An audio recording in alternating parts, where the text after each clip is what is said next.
Айде всички, ще ви прочита. И за тебе нямам легло, ти беше неочаквано детенце. Съжалявам. Нищо.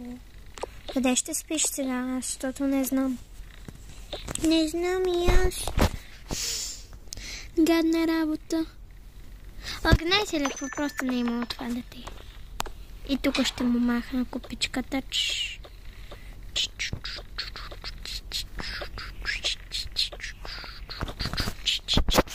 Тук в кош. Има детско карне, да знам. Добре, хайде, дечица, да ви четем за принцесата. Имало едно време една принцеса, която била със силите на огъня и всички заспиват винаги на тази част. Защо са оставили хладилника? И се едно са намърсили, въпреки че аз ще го слагам.